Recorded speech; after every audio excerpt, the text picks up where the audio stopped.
Hello, you're live. We're on the lads. It's Tottenham podcast, and your weekly therapy is here.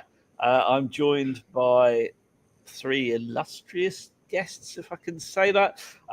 Joining, first of all the way from the land down under. He's very happy because it's sunny, whilst the UK is braced for a storm and sending like alerts out on your phone that you might die. So basking, I'm being serious, basking in the sun and the glory of being away from it all. Davo, how are you? It's 33 degrees today, and here we are now. This is the club we love. We go from the ecstasy of City away to Bournemouth. This is what we do. This is who we are. I mean, yeah, there's not much ecstasy going on, unless you're young and in the local nightclub. Speaking of which, James is here. How are you, James? You all right? Yeah, I'm grand. Can't really complain. Had a little nap on the bus home today. That was very relaxing. Came home, had some pasta and meatballs. Not a euphemism. Then thought I'd chat about Spurs for a bit. Thanks for having me. Absolutely, no problem at all. And with a large collection of shirts, mostly from when we were semi-decent, joining from the US of A is Jack. It's great to have you back on. I've missed you. Missed you guys. I'm not feeling very illustrious, and I'm not feeling very ecstatic. No ecstasy. I'm almost at that point of kind of being done with Spurs, and we're not even halfway yet, at that period where it'd be nice to have an international break just thrown in immediately, please. I never thought when I tweeted. That's what I want for Christmas, an international break right now. When I tweeted a week or two ago, I think it was after we beat City, yay, no more international breaks until March or something. I wasn't quite expecting the downturn in form that we've had. That said, I guess we should cover it tonight, and we will. And we'll look forward to Chelsea at the weekend. Thanks, Craig, I would like to say, for acknowledging the Christmas tree. The Christmas tree up is in the man cave. Dave has one. It's quite small, but, it's there. No such thing I can see from James or Jack yet, but, you never know. The night is young, as they say. Let's discuss then. Let's talk about the debacle that was the Cherries away, Bournemouth. Jack, I'm going to start with you. The lineup, perfectly good right back on the bench. Yeah, it's the Jet Spence saga all over again. It feels like, I don't know if it's similar to Conte. I feel like it kind of is, where Jet Spence is once again being used in some sort of pawn type of scenario where maybe he is the person that Daniel Levy just likes to keep around, that managers don't actually want to use, even though he was brilliant in the preseason and to a degree kind of saved Ange Postecoglou from a lot of, maybe early pressure type of arguments and type of difficult conversations, in that Coventry City game. I was surprised he wasn't used. Pedro Porro as well to come on later on in the game was a huge worry. But yeah, I wasn't really that disappointed with the lineup for the most part, though. I felt like it made sense to me. I think Maddison is someone who I was vouching for to be thrown into the team. Brennan Johnson being in there ahead of Sonny wasn't too much of a surprise if Sonny wants to be rested for the upcoming Chelsea game. So for the most part, I didn't have any huge qualms with the lineup, really. Davo, the lineup. Any thoughts? Yeah, I mean, some moron rang up Talk Sport last night or today and said that, what kind of team that, is in the top 10 revenue earners in the globe would have Serge Reguilon, who hasn't played for us, who's been loaned out, I think, for 2 years now, and Jed Spence, who I believe still has not started a Premier League game for us, has he? Since he joined us 2 years ago, with the interminable transfer saga of Jed Spence, a futile Levy exercise of saving pound and pence. I remember some poet and bard said at the time. Yeah, remember that? Happy memories. So, so that I don't understand why I didn't play Spence. And, I've got this shocking thing. I don't have my FIFA Pro badges or anything like that, but maybe if you spend I'm sorry about that. I mean, my coaching experience only is into my kids' teams and this, that, and the other, and reffing and stuff like that. But if you spend 40 million quid on this great player from Leeds and you never play him in his natural position, I find that a bit weird. But what do I know? I mean, what do you know exactly? Could probably write it on the back of one of them Aussie postage stamps, to be fair. James, is Ange getting it right with selections? I mean, a bit baffling to pick an 18-year-old who can't play, just from what I've seen, particularly well, entirely. As a right back. Well, I mean, just pick him in general in the Premier League. I mean, hang on a minute. I'm going to call out the right back thing. He made the majority of his appearances last season at right back, so I don't think it's that weird that he's playing right back. No, I think it's weird that he's being selected at all. To be completely honest, I don't think he's good enough for the Premier League, at least not for what Ange wants him to do. When we have other fullback options, or at least give him a go. I don't know what the other fullback's doing in training, or if he's just like Lionel Messi in training or something. But that's baffling to me. But otherwise, I mean, you know, we have a lot of injuries and we have a lot of mediocre players. So he's picked the 11, well, say 10 best of not many tremendous options. You know, and we have a game on Sunday, so he's probably looking towards the Chelsea game as the tougher fixture, and he probably wanted to save some legs for that as best as he could. So I kind of understand his inclusion of Gray, even if I think actually you just start your strongest team as much as possible, because as we saw, I expect us to beat Chelsea, Ben and I expect us to beat Bournemouth, and that's what's kind of just depressing. Jack, Davis off with a hamstring. Some selection headaches at the weekend. How big a miss is Daddy Davis going to be? It's probably been our best defender this season, Ben Davis. It's been remarkable, and I am really going to miss him, actually, despite probably ripping him apart multiple times and using him as one of my classic scapegoats. I do miss, sort of saying Dyer, Davies, and Sanchez. It just always rolled off the tongue. And Lloris. And Steve Hitchen. It didn't do them all at once. Some of those were usually their own sort of a scapegoat in their own category, where I did like saying all three at once of Davies, Dyer, and Sanchez. It just always rolled off the tongue. But Davis has been immense. I think he's been great in possession as well. I know he's, obviously done a lot of great emergency kind of style defending for us, where he's just at the right place at the right time. But I think even in possession, he's actually been all right for us. He's not giving the ball away. He's not making like sideways passes like I think plenty of players in the past have been guilty of. I think he's pretty much being, a 31, 32-year-old version of a center back in Ange ball. I think he's doing the best he possibly can and is playing out of his skin. So he'll really be missed. And Romero, on the other hand, who hopefully will be back for this one, hasn't really been in the best of form, defensively at least. I think in possession, he really is still quite good for us, but we know defensively he's definitely been a culprit of a lot of the goals so far, whereas Davis has maybe saved more goals than he's ever even been guilty of at all this season. So it'll be a huge, huge miss. And I'm definitely eating my words multiple times and praying to the Welsh Maldini. Yeah, I think he's going to be out for the considerable. From what Anne said, there's so much to unpick from the game. And I appreciate your comments coming in. Keep them coming in. We will come back to them. Let's talk about set pieces. James, another goal conceded from set pieces. It's getting boring now, if I'm being really honest. What's the issue? And where does the buck stop? Coaching, the players. I mean, all of the above would be my answer. I mean, to be completely honest, I turned the game off once we conceded.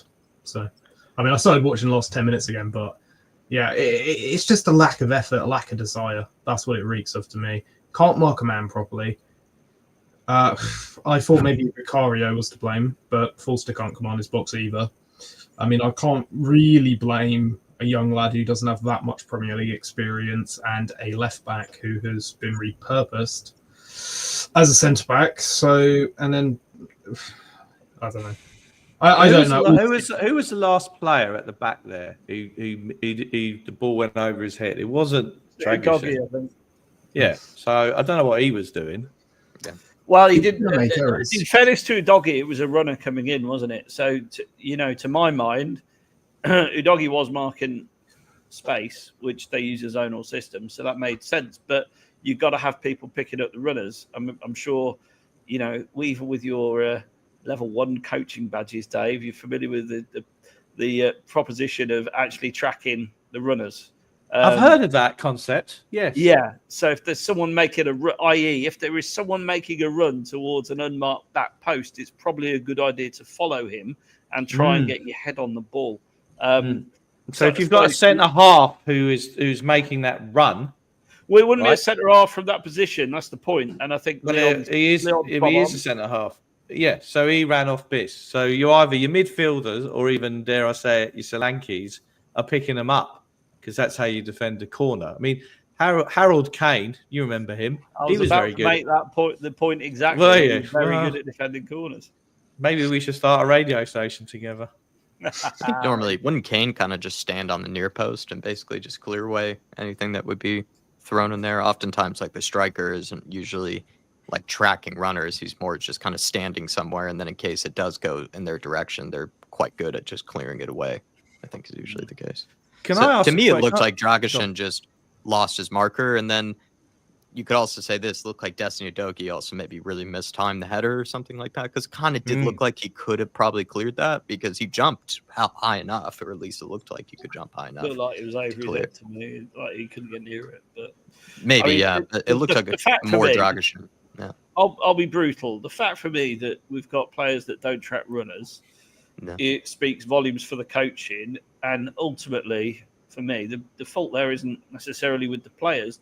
The fault is with the coaching, because I think it's also a fault of the leadership on the pitch as well. Frankly, I mean, maybe, yeah, because your captain hopefully is organising you, but you've trained for these things all week. So in theory, the captain shouldn't have to tell people where to stand, because that is their job.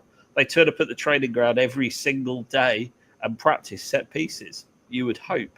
So you kind of go, well, what they're doing.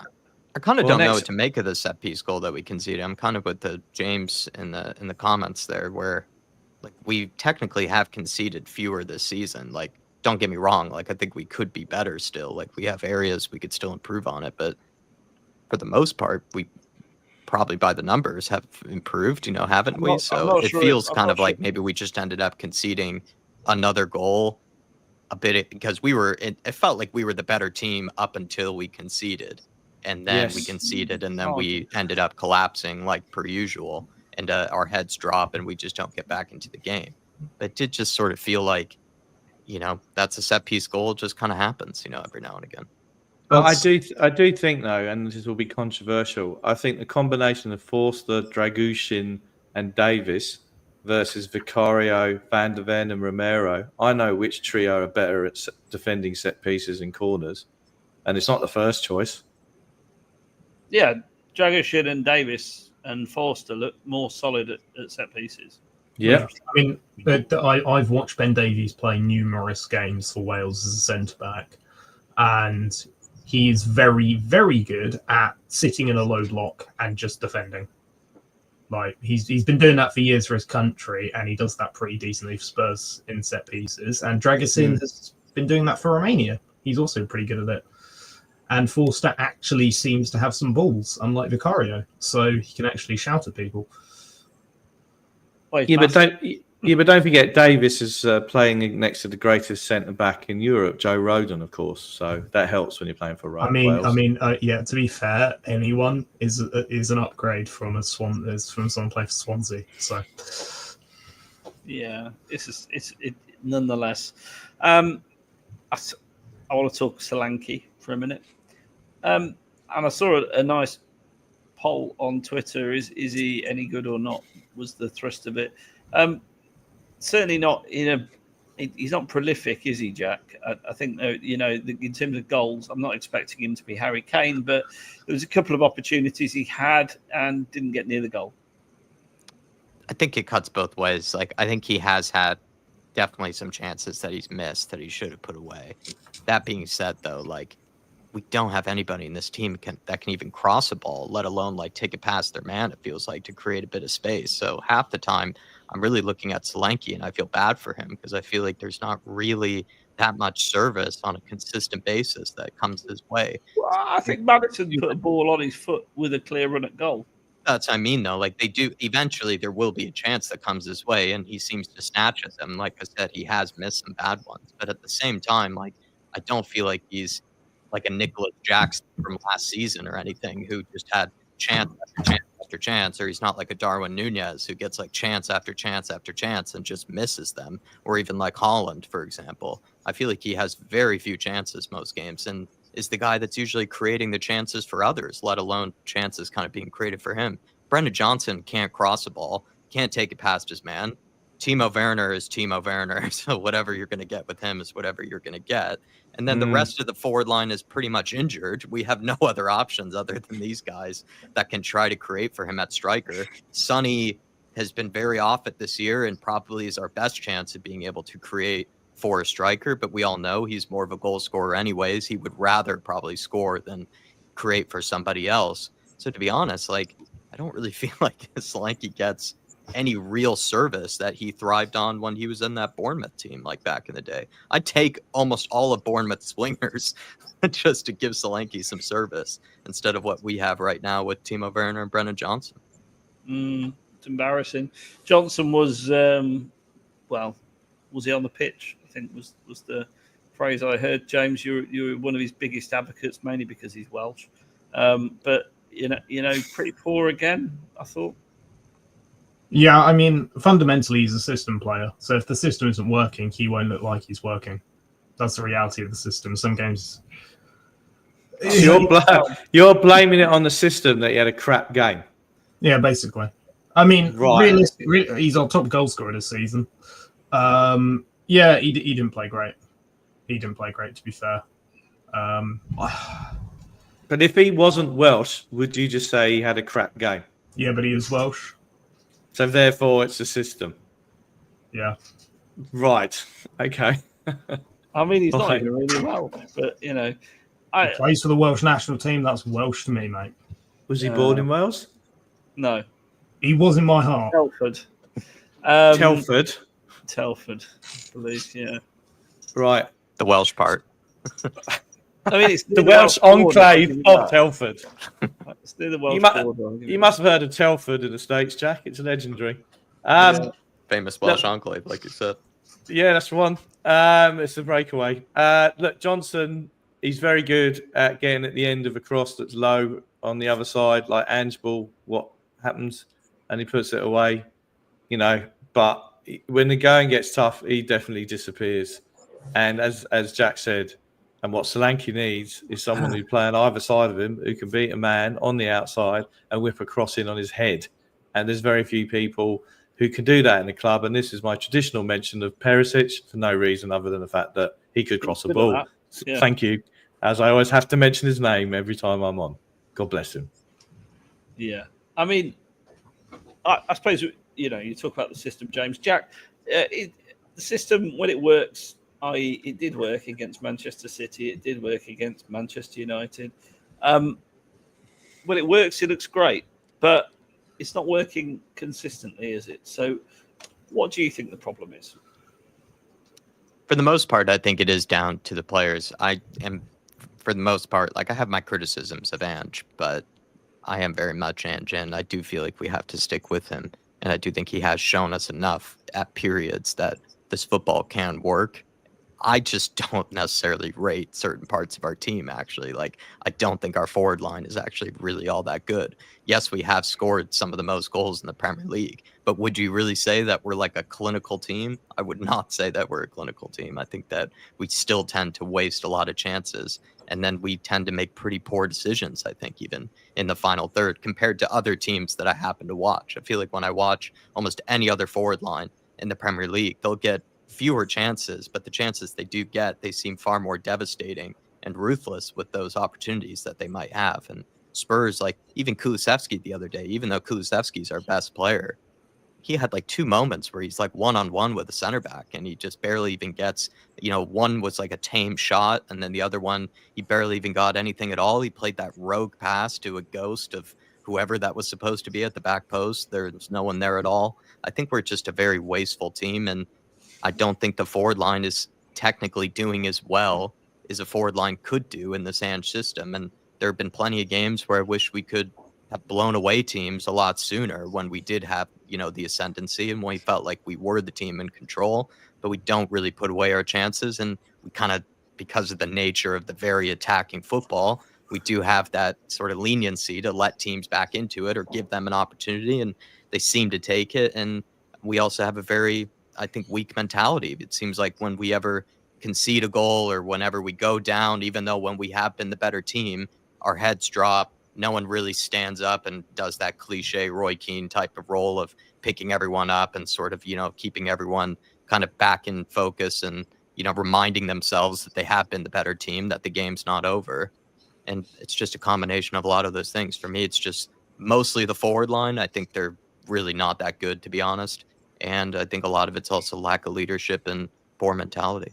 Would an Eze or a Neto had made any difference if we'd have bought them in the A lot of summer? the times, I think it is like decision making. I'm not even sure if it's always like just finishing the chance. A lot of times, I think moves that we actually end up having, we don't even get like a shot off. So half the time, it must just be really poor decision making or really just poor composure. And I think someone like an Eze would have really brought that to us. Like you can see the way he plays. He's very calm, very collected whenever he gets moments. And I think he would have done excellently with some of these opportunities. And I mean, everyone's been guilty of it, though, as much as I love to use Johnson as because I always need a scapegoat. But as much as I would put Johnson in, this bracket, I think Kulusevski is very guilty of it. I think Kulusevski creates chances, but he also wastes chances. And Sonny has wasted chances. Madison has wasted chances. Timo Werner, gosh, the chances that guy's had this year. So it's just, I think we're a very wasteful team, and we end up paying the price for that a lot of times. And our heads seem to drop when we're creating these chances and we don't bury them and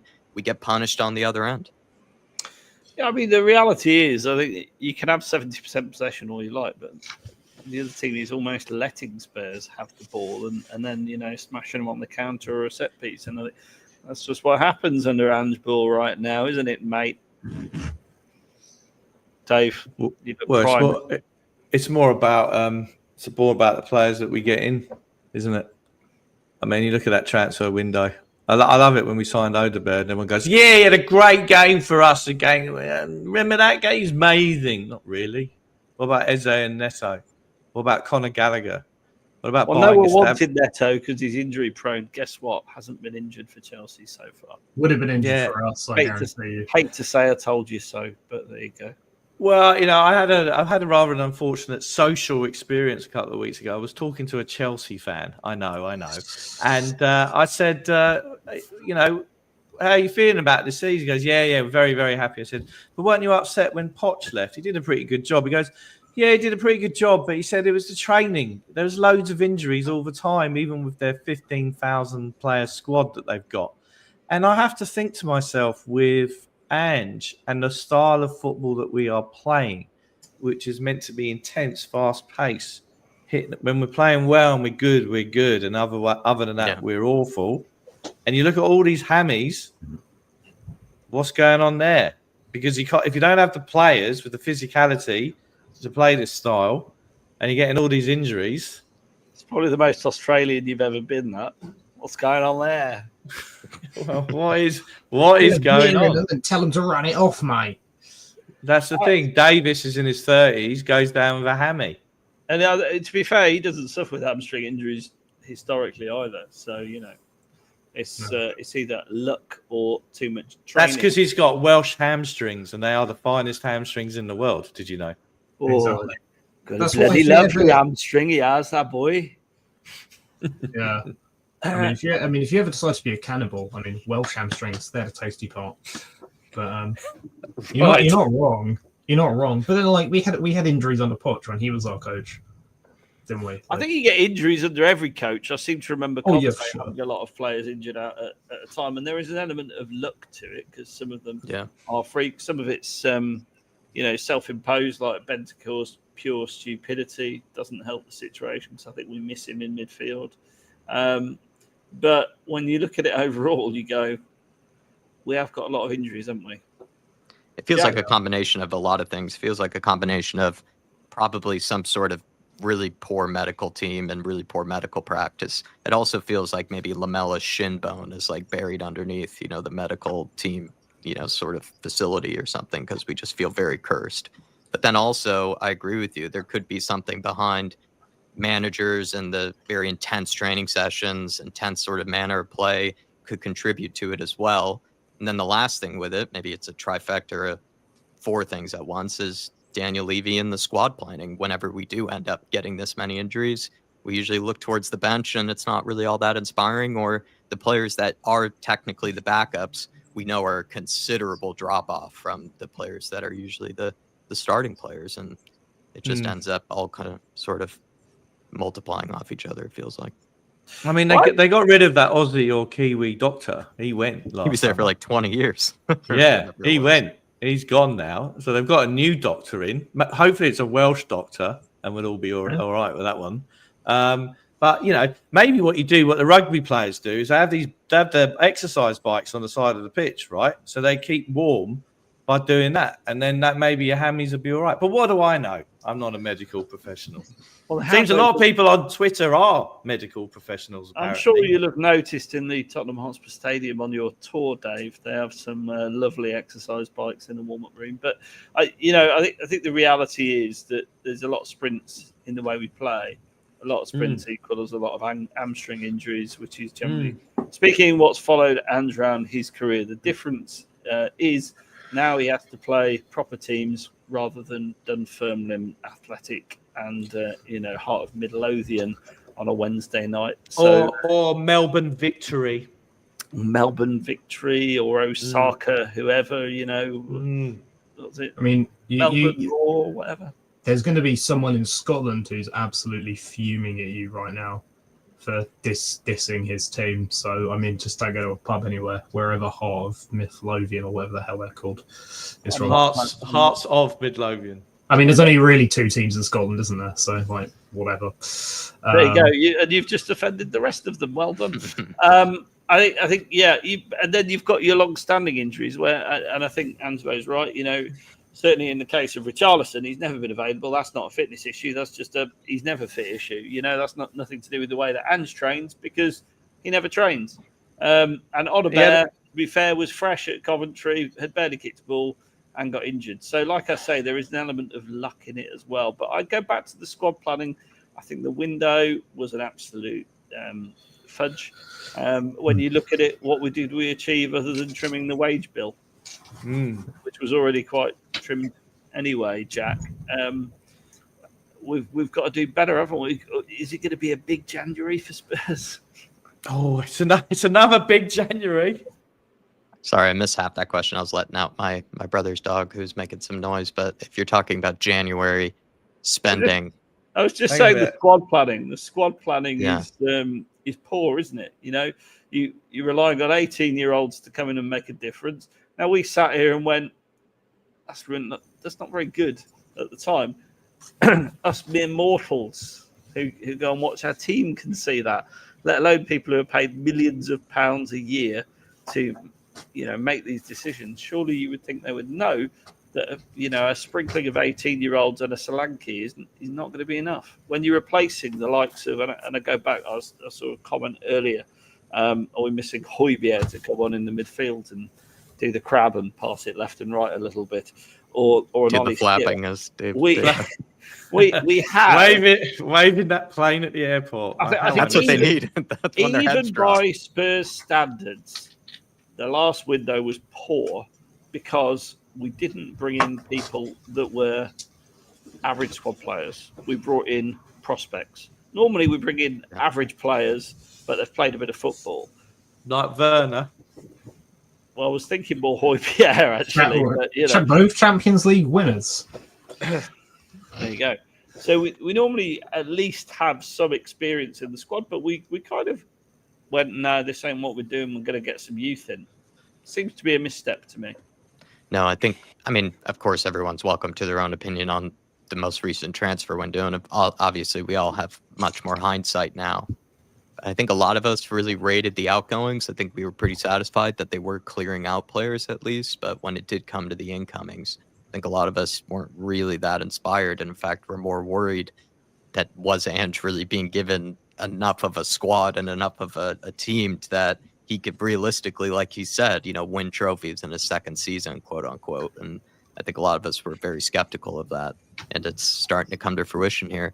I think the major doubt for Ange the major problem for Ange, has been is that he's basically had, especially again in that forward line, which I don't even really rate because I don't think we added enough to it over the summer. But he signed those players. He spent 50 million on Johnson. I do think Timo Werner on 170k per week. He signed Wilson Odobert. These players are his players. He signed Solanke for 60 million. Yeah. These are his players. I don't think though if Ange is truly saying like, I will win things in my second season, I don't think he goes up to Daniel Levy and says, give me Wilson Odobert and RG Gray. I don't think he says that. The other thing too is that nowadays managers don't really have that much say like in transfer policy.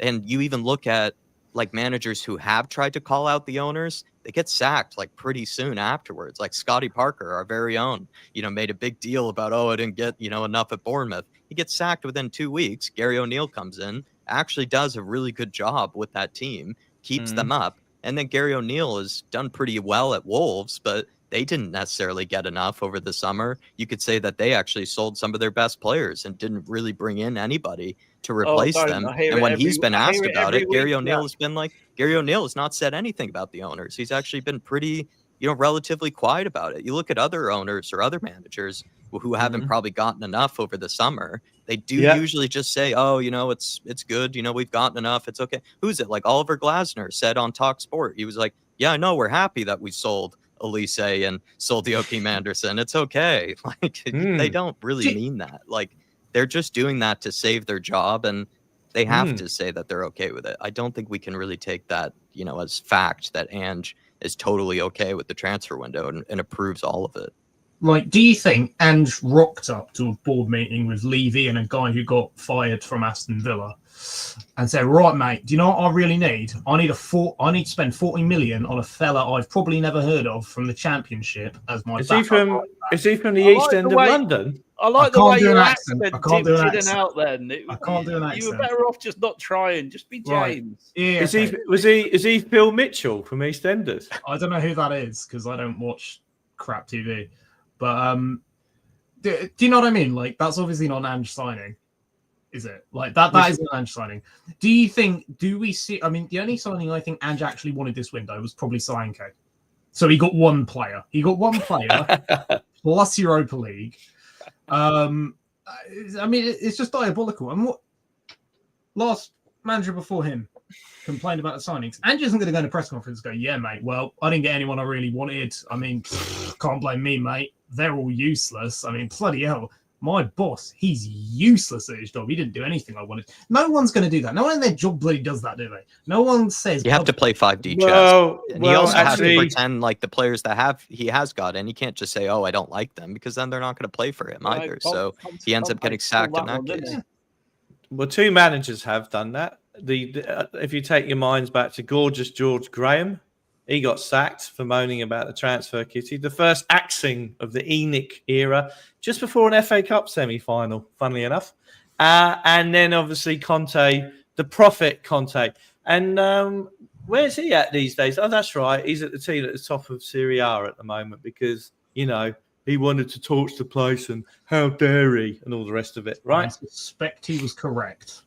Well, he was correct. And I'd like to apologise to everyone because that is my ironing board leaning against the wall. And I didn't mean to show that today. So apologies, caller. Less spotted.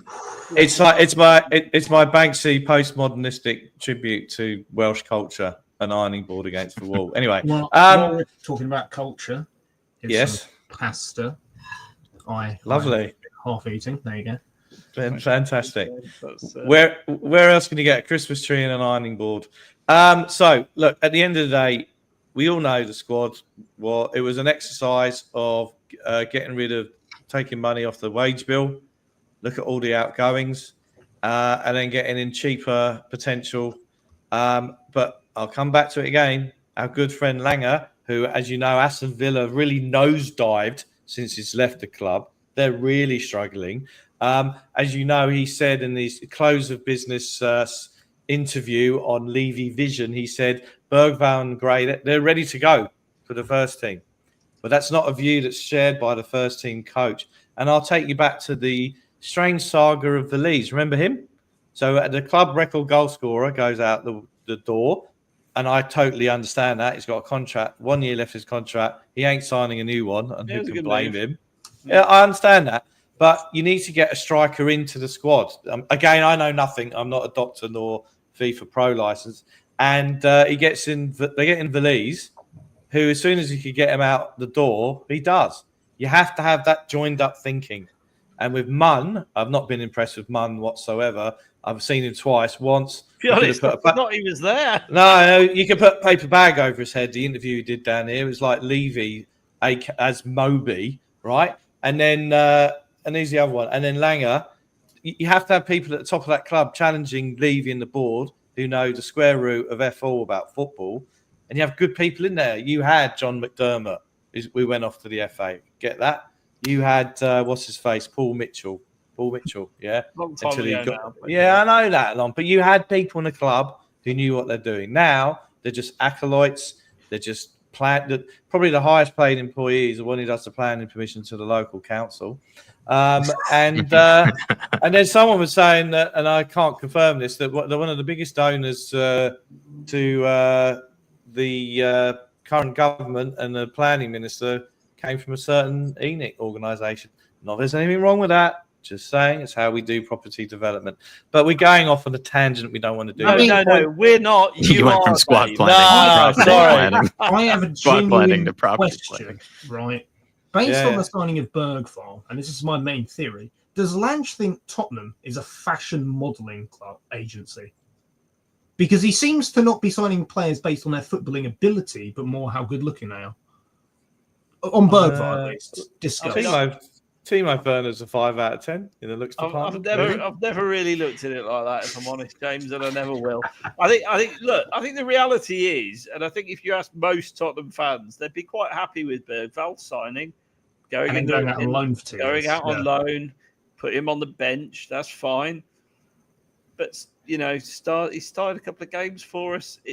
Is he really ready to be, centre mid? I'm not so sure. You look at Archie Gray, same goes. You look at even Johnson. He's a sub at best for me. We've got a lot of good subs. We've got a great. The problem is you need the problem is if we put them all on the bench, we might have to forfeit the game. We have signed a fantastic B team, to be fair. Yeah, we have. We've signed a great group stage. Conference League. I think early League Cup. If you take off your anti-edict head for a minute, which I know is really hard. Jack, he's talking to you, Jack. And if you just look at it from the perspective of we've signed some top talent for the future, maybe we have. But what I've always said is you have to have 2 pots of cash to go at it in the transfer window. People for now, people for the future. And unfortunately, in this window, it went balls deep on people for the future with very little to show for the people for now. And ultimately, we're because of the thinness of the squad, it's all unraveling now. How long has Ange got, Jack? Oh, I should say before I pose that beautiful question to you, do you think he also lost a bit of respect of the supporters marching over and going, "G'day, mate," to them after the game? See, this is like I said, I'm very much Ange, but this is part of some of my criticisms with Ange.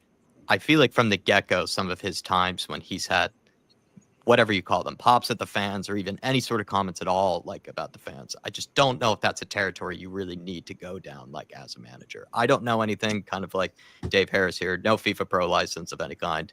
But I would say just from let's say if I had a people license of any kind, just from talking to people, you don't necessarily need to always speak. So I think his problem is that he really wears his heart on his sleeve, and he really kind of, is an honest person in every facet. He speaks honestly. He'll give you his complete, and utter truth, no matter what situation it is. And I think that sometimes comes to his own detriment. Like in that situation there, he's like, oh, I have to go acknowledge the fans. It's like, maybe not. Like maybe just, walk it down the tunnel, sort of Eric Ten Hag style, and just, hide away for the time being, and just try to take yourself away from the limelight. And I think the same thing goes when, he's asked certain questions by, the media, and he tends to answer them in a very fiery or just very kind of soundbitey whatever way, and it just seems like it doesn't help him half the time. It seems to hurt him, or it then gets used against him, or he says something from 3 months ago that we end up using against him, later on. And I just wish he did that, probably myself and my other Dave Harris, the one, in the Northern Hemisphere that we tend to be pretty good at, which is saying nothing for 4 minutes without actually saying anything at all. And I wish that Ange did that.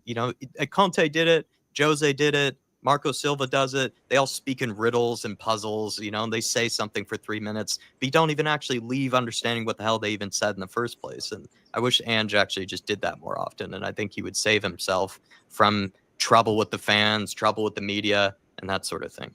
Which is why when I asked you a direct question about how long has Ange got, you've gone round the ring. You changed your question. No, I asked 2 questions. He very much speaks his mind. I mean, like, sometimes Pochettino in press conferences, it'd be like trying to deal with the government. It's like, there is a scroll hidden in your garden. Find it. Here's a Latin riddle. Decipher it, and you have access to your account. I mean, it's a bit like me, right? I will just completely speak my mind no matter what state I'm in, no matter what, and I don't know when to shut up. And is a bit like that, and I very much kind of respect that.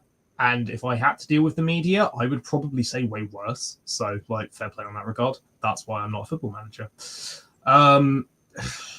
He definitely doesn't help himself, but I think to some extent or another, honestly, if I was a football manager, I would have someone else to deal with the media for me. Not literally, but in other words, what do you think I should say? Well, there's a press officer there. He has all the advice from the club. He ignores it. Dave, what's your take? A few things on that. So, if you remember the press officer that was at Tottenham for years, do you remember the one that sat with Poch in that press conference, and he turned around and said, "No more questions about Man United." Do you remember that one? Him, I can't remember his name. Very good press officer. Simon Felstein was his name. I heard him on a pod interviewed. Very good, very impressive. He's another person who's decided to not work there anymore. Who knows why? However, right, what I like about Ange is the fact that it is cut from the same kind of Aussie cloth of other people like Eddie Jones, Darren Lehman, things like that. If the people are going to have a go at you, they'll have a go back. That's the way it works, right? And I like that. I like living. That's one of the many reasons why I like living here, is because people are more often than not up front of you, tell you how they feel, and then you can have that discussion. And I find that refreshing.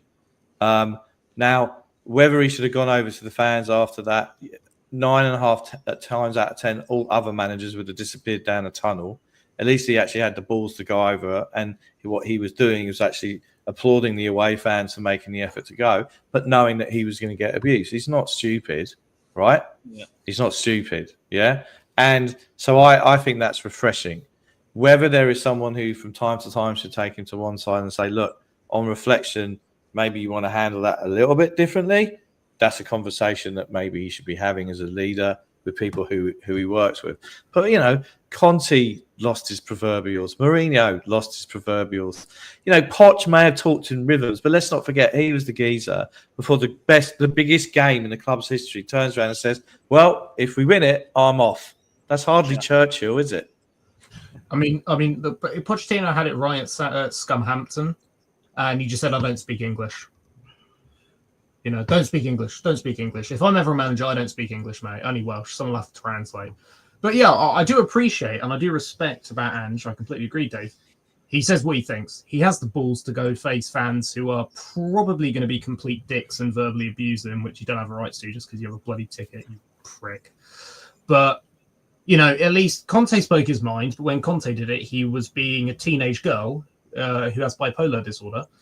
When Mourinho did it, he was just being a whingy Portuguese man who's been out of touch for about a decade. I mean, Pochettino just spoke in riddles. I genuinely don't think he was even doing that intentionally. I think he just speaks in riddles in general. I mean, he tells his kid off by telling him to solve a riddle.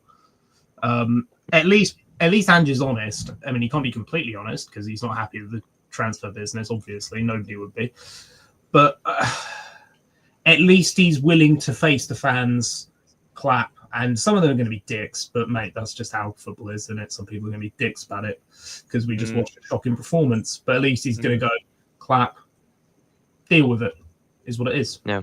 But we actually haven't answered the question, which the question was, how long has we're he got? coming back to Which how long is has he got, Dave? 15 minutes. I swear you 15 said minutes. change it. You know, we'll 15 talk about this first. 15 minutes. Ask the direct question, Davo. How long's he got? When the stadium turns and they start to sing Levy out, that's when he needs to start looking at the termination provisions of his contract. I'd agree with that. good When will answer. that be? Sorry, say that again. You what? I'd agree with that. So when will that be? Well, if we get tonked properly on the weekend, next 2 and games. I have got Palmer as the captain of my fantasy team this weekend. If we get tonked this weekend, it could turn very nasty this weekend. Everyone hates the Chelsea. Compare it to last year when we were down to 9 men and we made a good fist of it and all the rest of it, and the crowd stayed at the end and gave them a standing ovation. If we get tonked 6-1, I remember going to that game December 97, Christian Gross's first game. What a nightmare! It's going to get nasty. It's going to get Levy nasty. It's going to get termination provision time. If we lose to Chelsea, but then beat Man U in the quarterfinal, I know that isn't the next game, but let's just say hypothetically we muddle through until then, and we're in the semi-finals. Do you think he stays? Well, it's not unknown for a big cup game. People before cup Yeah, game. he might go one earlier this time. He's done a semi and a final. He might go one earlier before bring in the Mason bounce. Yeah, I don't think he's lost the dressing room though necessarily. Whereas James, Mourinho how long has he has. got concisely? Unless we're in a relegation scrap, he'll have the end of the year. Levy won't sack. Don't ask me to bet money on it though. That'd be a first, but yeah. Jack, your view? I'm looking back at that game where Nuno lost. I had to look back, how soon was he sacked after that 3-0 loss to Chelsea, and there still were some games that he picked up some wins afterwards. But I do wonder if that was I thought he went after United. I think he went after United. He went after United, but I was wondering how close those fixtures were together. Basically, if that was kind of already basically the sign of the end. And I feel like if he loses really poorly to Chelsea, let's say 3 goals or more, 2 goals or more, I think it could be the sign of the end if things don't quickly turn around. Do you think it's fair, Jack, given the injuries he is dealing with? I don't personally think it's fair, and also because I don't, like we've said, just had a long rant about, we were speaking about the squad. I don't think the squad is good enough, which I don't think makes it fair. And I think the injuries themselves already make it a lot harder.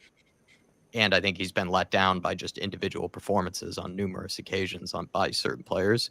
But at the end of the day, it is results basis. That's how brutal the Premier League is. And that's just how brutal it is as a football manager. You do live and die by your results. And he's just not a guy that, compared to other people, David Moyes and whatnot of the world, could play horrible football for 99% of the year, but somehow pick up results. Nuno, even a decent example, doesn't really play great football, but somehow picks up results, I guess, in some sort of manner. Thomas Frank, kind of the same. He doesn't really have that ability to pick up results in the same way that they do, to calm the pressure, calm down the angst.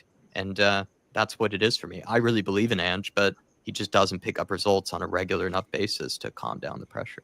If you're Levy, I don't think you can hire a guy, then sign a bunch of youngsters as a project, then be annoyed halfway through the project. I'd agree. Like a fifth of the way through the project. So if he sacks him, I think that to me shows an incredible degree of ego and just complete idiocy.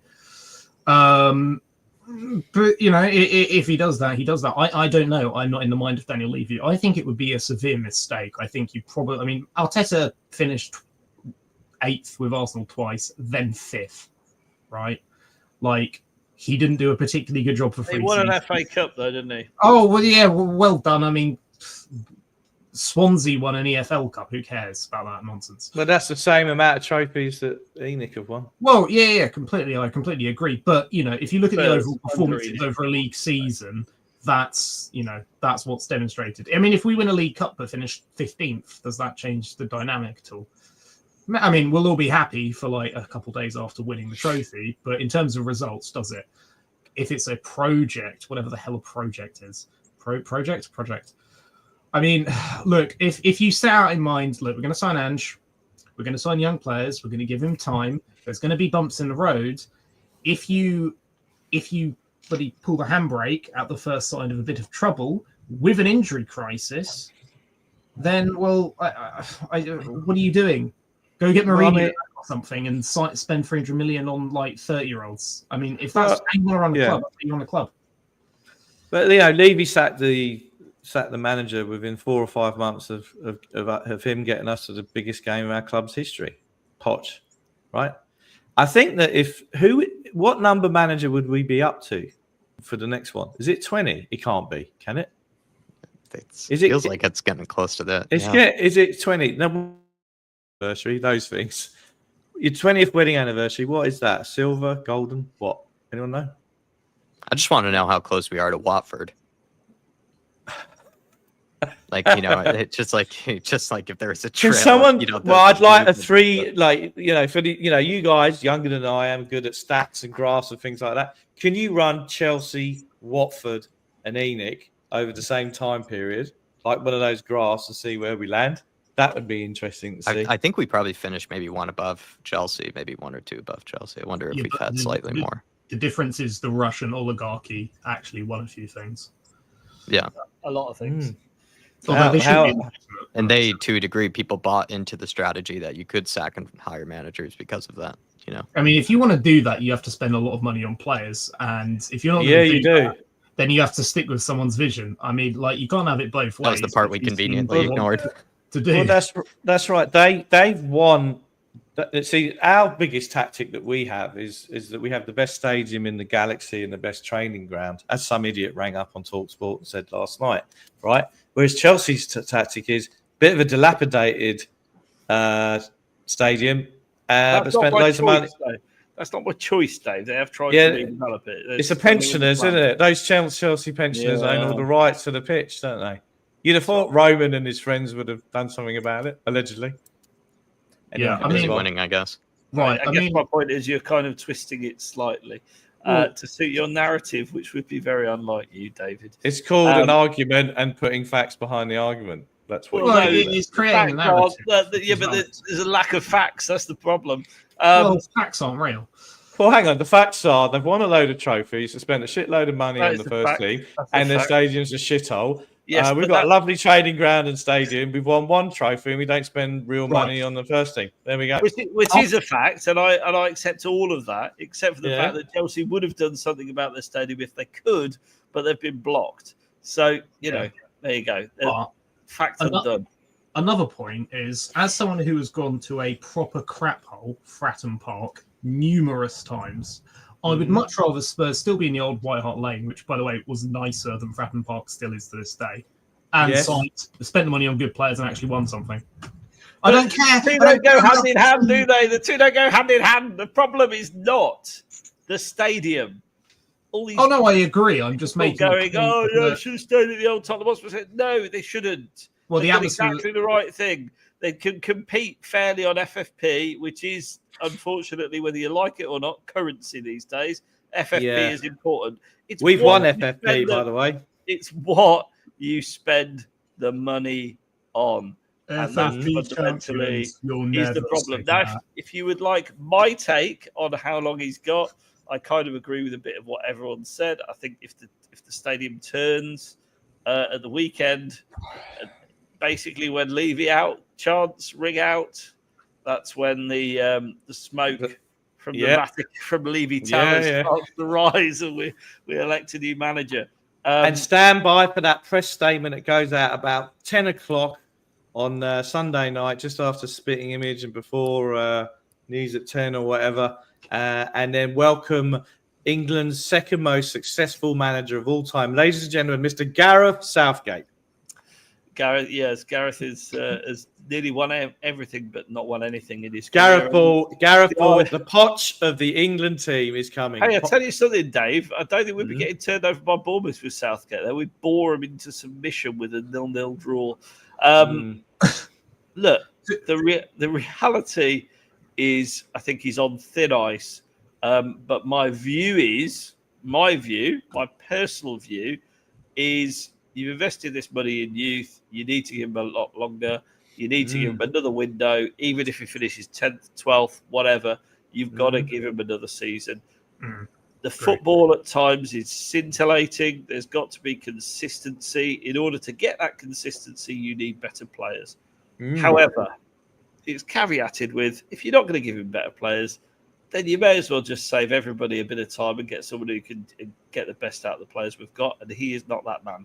Go get Sean Dyche. Yeah. I wasn't thinking at Sean Dyche level. Let's not forget the summer we got him. No one wanted to come. The German AVB didn't want to come. Slot couldn't agree the deal. Surprise, surprise. Where's Slot these days? I don't know what happened to him. Right? No one wanted. He was even Ange said it in the interview of Football Focus with what's his face. Right? He said I was the last choice. I don't think he said that. I mean, I wasn't the first choice. I'm not interested in what football coaches say in interviews. It's like an interview with the Prime Minister, right? Well, it's just going to be lies, isn't it? Who cares? Who cares about that? That's irrelevant. They can't tell the truth. It doesn't matter. I mean, ultimately, yeah, you're completely right. Are you going to back him or not? That's the reality of the situation. He's not stupid. Who? So Levy. No, he's not. He's very. I attribute to malice, not incompetence in his case. The problem is with Ange Ball. There's several things. Number one, why does he keep inverting fullbacks when it's blatantly obvious? Everybody knows that's what we're going to do, and therefore counters it. And it, just because it won for you in the Japanese league and Australia doesn't mean it's going to crack Scotland. Scotland. Oh, let's not forget Scotland. Doesn't mean it's going to crack it on the best league in the planet. So that is tactical naivety. So when we talk about him being an intelligent guy, I do worry about that slightly and maybe question that. The second thing is that his talent spotting radar doesn't appear to be particularly good. Sanctioning Timo Werner on loan, Brennan Johnson for 50 million quid, Archie Gray for 40 million quid. We have spent money. We have spent lots of money. The issue is what we've spent it on. And I go back to, as I've argued many, many times, forget transfer fees for a minute. The wage structure is the problem. If we can't pay top dollar wages, which we don't, you are not going to get top results. Why aren't we paying top dollar wages? I don't understand. Can't afford it, apparently, Dave. Can't afford it. I'm going to make an odd argument. So I'm in my 9th season of my Spurs Football Manager save. I had one season where we really struggled, spent a lot of money. I'm a stubborn prick, so I didn't change my tactics. And then halfway through the season, when we were about mid-table, we're in the knockout stage of Champions League, still in the League Cup and FA Cup. I just sold 5 players, brought in 5 more players, and then we won the League, Champions League, FA Cup. To an extent, I kind of know you're going somewhere with this, James. No. My point is, Ange could play defensive football, but wouldn't win anything doing it. So I can kind of understand the perspective of this group of players isn't good enough to do what I'm trying to do. So I might as well, for the few who are good enough, keep playing the same system until we have the players who are good enough to do. Well, that's the problem, though, isn't it? Until we have. Yeah, I mean, the other thing is that when you're playing Football Manager, have you got 60,000 people booing you? I mean, if I had 60,000, I mean, in your living room. In my the head, answer's no, James. I hope the answer's no. You haven't. In my head, I do, but that's only 9 people called Steve, John, and a few other people. But they're very supportive, actually. Right. We need to move forward. So we're going to talk Chelsea on Sunday. Jack, while I get a beer, and you can pass this around so I can go and enjoy getting some beer. I might even get some garnish and snacks, Jack, just for old time's sake. Miss a garnish combo. what does you, what I want to hear from each of you. What's your 11 look like for you? What would you pick? Secondly, what do you think Ange's going to do? I'll pick mine quickly. I do Forster. I think you have to still, if Pedro Porro and Destiny Udogie can put in 100% effort, I think you do have to roll with them, despite how much I think Jed Spence has been hurt, or been hard done by. I meant. So Porro, Udogie, and Dragishin, Romero, hopefully, Basuma, Sar, Madison, Kulusevski, Solanke, and Sonny. My thing is, I think Ange will basically go with that lineup I just said. The only difference is, will he go with Johnson or will he go with Madison? I think Sar is pretty much undroppable from the team by the looks of things. I kind of would agree with him. Kulusevski's undroppable. And then it's just basically a constant choice between Johnson or Madison, which one he goes with, basically. And I would prefer you go with Madison. I think we play a lot better when we have Madison and Kulusevski playing together than sometimes Johnson. Johnson, certain games seem to suit him, and then other games don't seem to suit him. But that's kind of me answering both, I guess. It's just, that's what, I don't know, unless people disagree. Isn't that kind of the recent debate, I guess, for Ange? Kind of the only real contentious one is just between whether he puts Madison on the bench or whether he puts Johnson on the bench, I guess.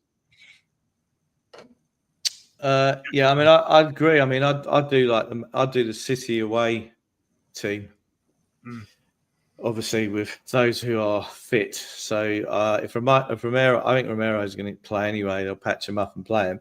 I mean, if he was a proper leader, he'd play on the left side of defence, left-footed on the and let Dragusin play on the right if he was a leader. But we know that Romero is not a leader. So I'd have the same really, but I would have Kulu on the right, and I drop Johnson. Sonny on the left, even though I think his form has been appalling this season. And then obviously, and that unfortunately, the team really picks itself. And then coming off the bench, what have we got? Werner, Johnson, Reguilon. I mean, Johnson will probably score a tap in, so there's that. Yeah, I wouldn't start Johnson, and I would have. I'd love to give Gray a go at number 6. I really would, just to see what it's about. But possibly Chelsea at home with a very tense atmosphere amongst the home support may not be the best of ideas. So I would have. I think Basuma was appalling the other night. I think he's so inconsistent. I actually don't think we have a proper number 6 at all. I'd always argue that Bentancur's an 8. I've been saying this for months, and I know that. No, but we've been saying that. It's not actually a problem. I mean, even a Leeds fan said to me that Gray's actual best position is a number 8. And there was that article in The Athletic where they said Brentford said to him, "Look, we'll start you as a number 6, and we'll transition you to a number 8, right?" And then there was and they said in The Athletic, although it was denied by the club, that if he doesn't play a certain amount of games as number 6, he can go for the same fee. So I think that's it, really. Let's be honest, there's not a lot of other options, are there? Unless for a laugh, you bring back the lonely goalkeeper who scored a goal for Orient on the weekend and stick him in goal for a laugh. Other than that, there's no one. I mean, I've been listening to all of that. And you decided to come back? Yeah, I thought I'd come back, but bring some order to it. I'm not sure about the 6th highest wage bill. We'll see when the financial results are out this year, because I think we've trimmed it significantly in the summer. Let's hope so. To make us a more saleable proposition, Dave. What do you do? I mean, it's not a lot of choice, is there? What do you do? You've got the statue in goal. Centre backs, I think you've got to have Davis on one leg. He's not fit. One leg. I'd have. One Welsh leg. I genuinely don't think Romero's going to make it. So I think what he'll do is put Gray and Dragishin centre backs, which is a scary proposition. An Argentina game coming up. No, I think there is. No, I think he might play because he doesn't need to worry about that. Okay, maybe. I'll be surprised if he does, but okay, if he does, great. Then obviously he'll slot into centre back. If not, It'll be young Archie Gray, who's a generational talent, so we've got no worries there. Left back will be a doggy, even though I think he doesn't deserve his place. We didn't buy a decent understudy, so there's no choice. In midfield, we got Reggie on. yeah, but for some reason, a Spanish international isn't good enough. So there you go. Hang on, when was the last time he played for Spain? Just before the Spanish Armada? A while ago, but you know what? The doggy's been that poor lately. I'd give him a run. I really would. At least he actually is probably our best crosser of a ball on the team. He is, yeah. He is. He's not. I don't. Yeah, I remember those clips in black and white back in the 1850s when he did that. Yeah. You do have to go way back of the memory bank. Yeah. As long as he's got his blue gloves, Reggie, on. I used to love it when he wore his blue gloves in August. Then I'd pick him. Well, it won't be. It'll be a doggy. And then in midfield, I mean, what you've really not got many options, have you? It'd be Papa Matasar, who's been poor. Madison, who actually I thought was our best player, and then we took him off, so that was a bit strange. He was the only one looking to make. I thought he was personally. Yeah, I thought he was the only one making anything happen. If you look at our chances, they all came from Madison. Yeah. I don't think he needed to be taken off. And that's the other thing with Ange sometimes is it's perplexing when we barely have had any creativity in a game. And we do need to try to get some creativity in the game. And then he takes off the one creative player that we've had in like the last 30 minutes. I know. It's utterly. What bizarre. about... I do think Sarr's been playing well. I'm surprised you say he's been poor. I think Sarr's been playing probably been one of our more consistent players. He's a consistent. He's like the Ben Davis of midfield. He gives you a 7 out of 10 every week. I'd play Bissouma obviously at 6, although he was pretty poor. He's not a 6. He's not a 6, but that's where we're going to play him. And then personally, I would play Kulu on the right. Yes. But Johnson has something. He's got like nudes of Ange. So I think that Johnson will almost certainly start on the right. And then you'll have so Kulu will probably slot into midfield probably for one of those three. Solanke up top, although he's absolutely knackered and just come back from illness, I should say himself. And then on the left, it'll probably be Sonny because he was on the bench for such a large portion of time against Bournemouth and changed the game. Captain, leader, legend, Sonny. Changed the game for approximately 3 minutes when he came on against Bournemouth and then fell into obscurity. I'd be tempted to play Timo Werner. Let him show Chelsea. Let him show Chelsea what they're missing, just as a pick. You see, I would play Kudo on the right purely for the proposition. I think Johnson is better coming off the bench as an impact sub. He can run past people when they're knackered. Good bench player. And I think Sonny has just been so far off it this season. I think he's washed. But we've said that many times before. But I would have him absolutely with 40 minutes, half an hour in his legs on Sunday again. I think if you bring Son and Johnson off the bench, that can change the game. But he won't do that. He'll play Son and Johnson from the start. So why don't we do like a Jose kind of thing, which he likes to bend the rules of bands and things like that. We stick a blonde wig on Bentancur's head, get him to talk in a shit Swedish accent, and listen to ABBA and come on with an IKEA bag and pretend to be Lucas Bergvall. It's a foolproof plan. Could do. I mean, we do miss Bentancur. Do you know, right? I've got a plan here, right? Ange, he's going to play as the 6, right? But then he's going to play, yeah. Trust me on this. His sole job is to injure so many Chelsea players that they have to forfeit the game and has to be rescheduled. Don't think he'll get near him, to be honest. Well, no. He just walks on and immediately 2-foot someone, like in the handshake. And if he does that, then it can be rescheduled. Chelsea with trash season before last and half of last season, and then Poch sorted them out. And then really, this dude's coming from Leicester and taking over. That goes back to my point, by the way, about managers. I refuse to accept your view, Dave, because it's a really slanted one, that we can only attract, Z-list managers who no one wants to work for Levy, all the rest of it. It's bollocks. We can absolutely get the guy who was managing Leicester in the Championship last season to Spurs, whose name I don't even know off the top of my head. Right, he could have come to Spurs. There are managers out there. The guy who's just gone to Man United from Sporting, Almiron. He could quite easily have Almiron. He could have easily been Spurs manager. I don't agree that we would be stuck to find a gaffer if he decided to pull the trigger on Ange. I don't accept it. No. Mason, it is.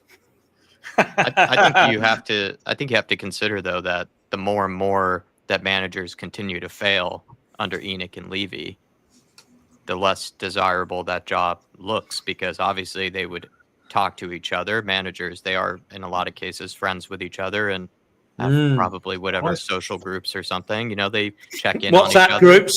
WhatsApp groups, or at least they're at least seeing and monitoring how others are doing. And if they continue to notice that very good managers seem to go to Spurs, end up complaining about the transfer market, end up probably not being given everything they've wanted, being made to look like an idiot, eventually being outcasted by the fans and being chewed up and spit out, only for Daniel Levy to eventually save his own and basically fire you very early into the project. I would imagine it probably doesn't become a very enticing job. You would probably wait maybe a month or two for a different job to come up and see if you would rather take that. The only real allure, I think, about Spurs is that it's still a massive club, will always be one. But then great stadium. You have the opportunity to be the person that does deliver the trophy. You have the opportunity to be that hero. But obviously you would see, why have so many people failed before me? And I do think that would make the job a lot less desirable to top class managers that could easily go to a Real Madrid, that could easily go to a Chelsea, that could easily go to, sadly, more better run clubs. I just think we've got to get like the Enoch out of our club. Sorry, I was on a tangent. We've got to maximise the potential of the side that's in front of us, and my frustration with Ange, and I do think that he will stay. I do think they will stick with him. Weirdly, even though we have no track record of doing that, I do think they will stick with him. But I just want to see him maximise the talent that he has got before him, and I don't think the system particularly does that, and I don't think he considers any other option than his own, and that lack of flexibility is my only real frustration with Ange. Because look, I can accept losing to Bournemouth if you can see progression. I genuinely can, but we created nothing. We stanked the place out. We're terrible. Ipswich, terrible. Palace, terrible. Newcastle last season, terrible. It's just, but that's not just about Enoch. You have to broaden it. It is about the manager as well. Yes, maybe he'll buy a watch for the squad if we qualify for the Conference League. Oh, good little. HG is volunteering to do the job, by the way. I think he's been drinking because he says we need to do nothing but team of Boris's, nothing but score, and he'll do the job. I'd give anything to see HG nut Daniel Levy, but that's another This is what I wanted to say something about. I mean, HG's offering to be Spurs coach, but how many trophies has he won on Football Manager?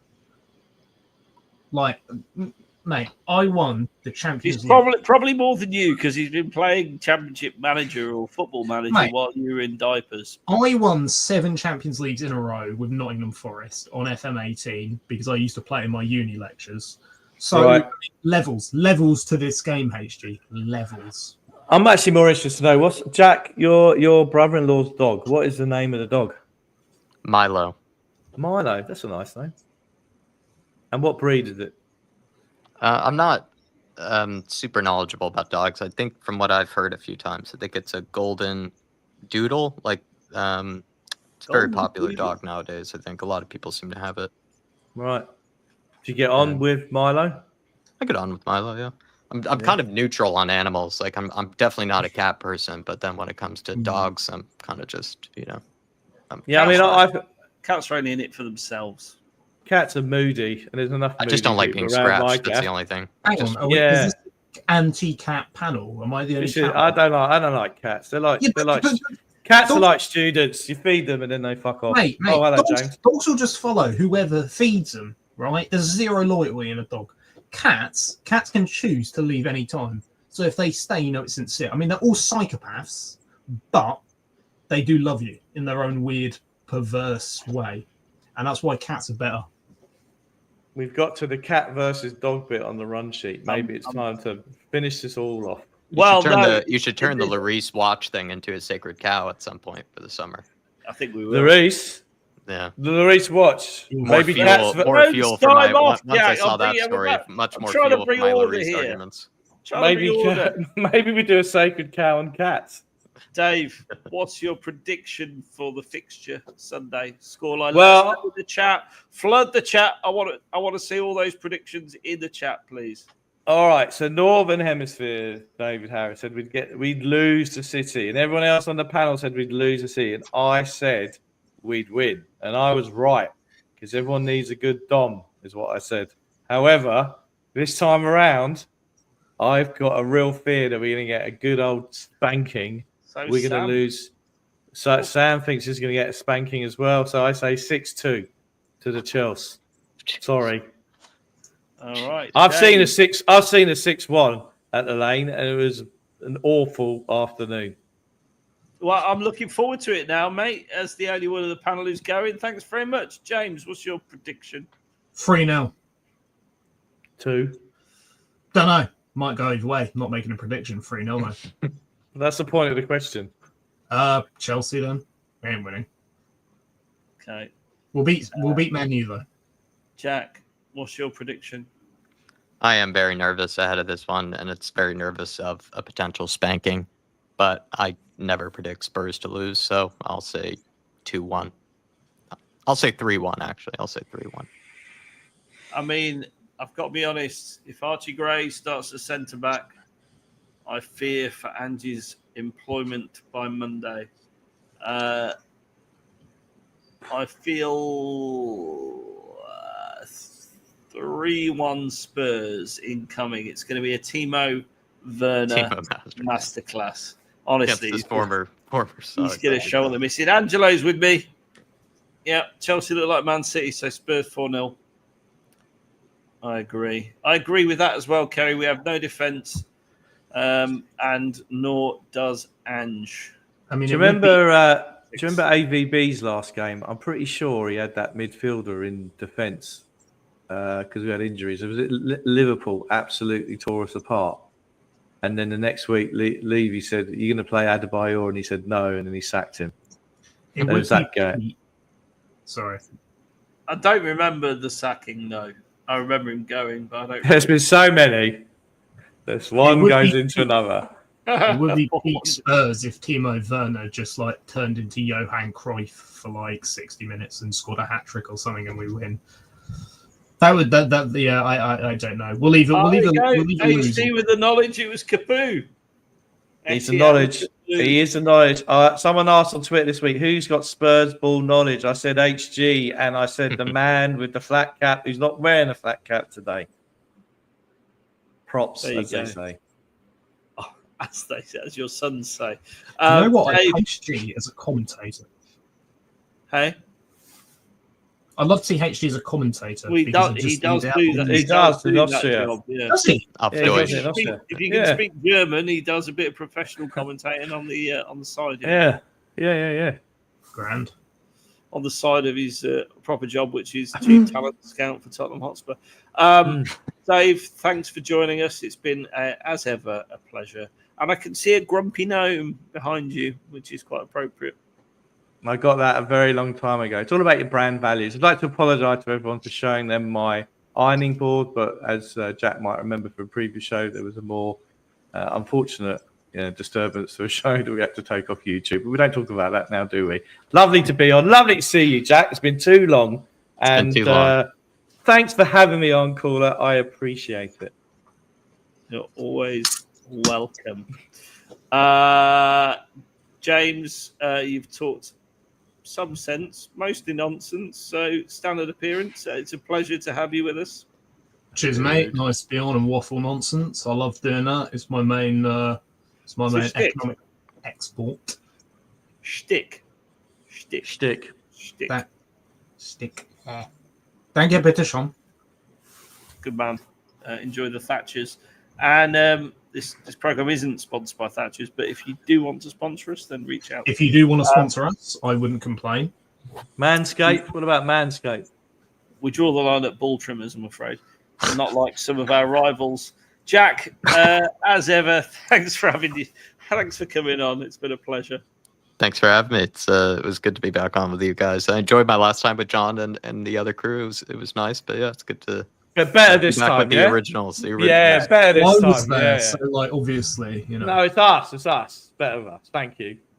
So look, all I can say to you at home is, if you haven't already, hit the like button. Make sure you subscribe to the channel. If you're watching on X, then get over to our YouTube page. Do it the subscribe and the like. It really helps us out, and will take you approximately 3 milliseconds. What else would you be doing in those 3 milliseconds? Scratching your crotch? Who knows?